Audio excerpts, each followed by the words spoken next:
Hi everyone. Welcome to Unit 5, Note-Taking 1. Course, FEG 2 Foundation Course in English 2. Objectives of this course is to.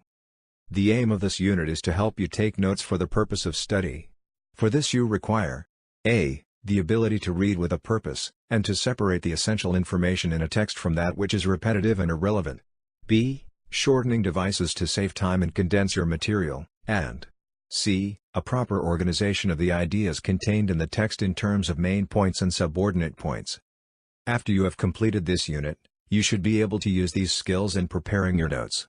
Almost anyone who studies at a college or university or works in an office has to take notes sometimes. As a student, you generally take notes while listening to a lecturer in the classroom or a speaker at a seminar, or when reading your course books. In an office, you may need to take notes when the boss gives you instructions, or when you attend a meeting or a conference. Sometimes you may have to take an examination to improve your qualifications or to compete for a better job. Then you have to take notes from the books you read. While taking notes, have you ever asked yourself the reason for taking them? There are usually two main reasons. 1. To keep a record of the speaker's or the writer's main ideas, not to take down or copy every word.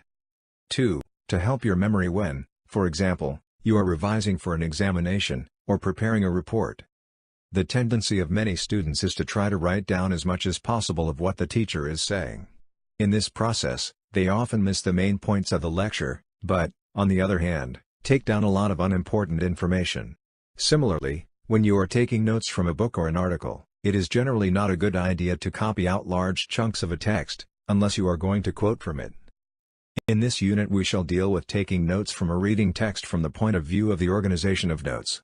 When we read, we generally have a purpose in mind. The purpose may be to spend some time on a rainy afternoon by reading a detective novel or a love story. Often our purpose is to obtain information on a particular topic. When you read a passage in order to obtain specific information, it is a good idea to acquaint yourself with the text by quickly going through it. You will notice that some paragraphs will contain the information you want, and they must be read carefully. Other paragraphs may contain a lot of repetition, and they can be skimmed, i.e. read faster and more superficially. There may be some passages that are of no interest to us or are completely irrelevant for our purpose, and they can be skipped. Tips: keep the following points in mind when reading with a purpose to take note. Focus your attention on the key concepts and ideas in the text. Take notes based on what you have read in your own words. Use a notebook or set up folders on your computer and use headings or different sheets, or documents, to separate different subjects.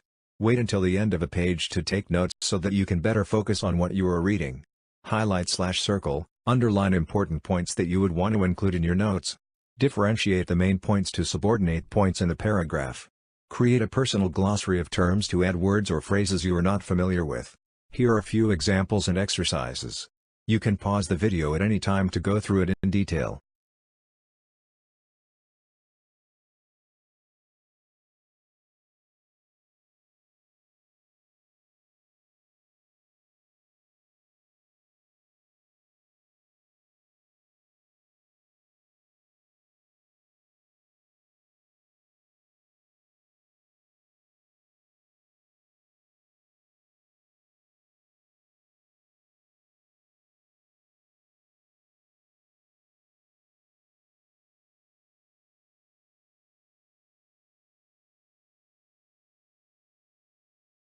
Compare your account of the 4 types of heart disease, question 6 of exercise 1, with the notes given below.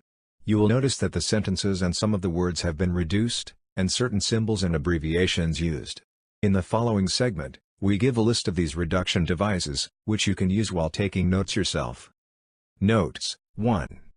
Types of heart disease. Their causes and symptoms. 1. Congenital heart disease, HD present at birth, for example, blue baby. 2. Rheumatic HD, caused by untreated infection of throat. Symptoms: chronic sore throat, painful joints, and high fever. Widespread in developed countries. Overcrowded plus poor living conditions. Accounts for 30 to 40% of all heart cases. 3. Hypertensive HD, high blood pressure. Stress, smoking plus higher salt intake and diet equals degenerative HD. 4. Ischemic HD, blockage of arteries by cholesterol plus angina, heart attacks. Reduction devices are an important technique in note-taking. They help you save time when you are noting down something from a book. They are particularly useful when you are taking down notes from a lecture, because otherwise it will be difficult to keep pace with the speaker. Since notes do not contain repetitive and unnecessary information, reduction devices help to give a more organized picture of what the writer/speaker is saying. You can usually shorten words by omitting or shortening the ending or suffix, and putting a full stop to show that something has been omitted. There are some words which are shortened in a standard way and others which you will have to shorten yourself on the pattern of the common words. It doesn't really matter what system you use, as long as you can understand your own notes when you return to them after some time. It may be a good idea when adopting your own abbreviations to write a word or a phrase in full with your abbreviation after it the first time it occurs. For example, heart disease, HD. The lists of symbols and abbreviations given here and the suggestions for shortening words and phrases are not, of course, complete and exhaustive. These are mere suggestions, which will enable you to use these abbreviations and symbols whenever you have to take down notes. Here are a few tips. You can pause the video at any time to go through it in detail.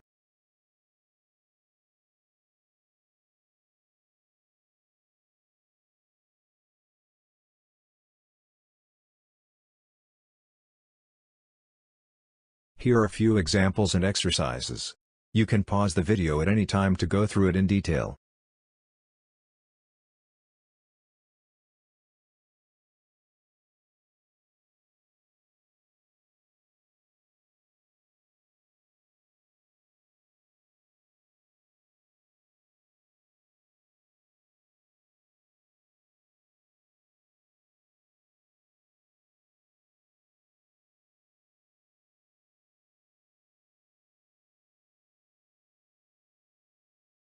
When the information content is small and not particularly well organized, our notes may contain just a few phrases. However, when we study, our information content is often large and organized around a topic. In such a situation, it makes our notes clearer, if we have headings and subordinates points. For example, look at Notes 1, again. It is perhaps helpful to follow a pattern where A. The heading is underlined. B. The subordinate points are placed under the heading and indented, that is, the lines are started further into the page than the line for the heading. This shows that they are dependent on the main topic. The subordinate points are directly under each other. This shows they are of approximately the same importance. Two types of subordinate points. There are generally two types of subordinate points. A. Those that are independent of each other, depending only on the heading, for example, see Notes I and 2.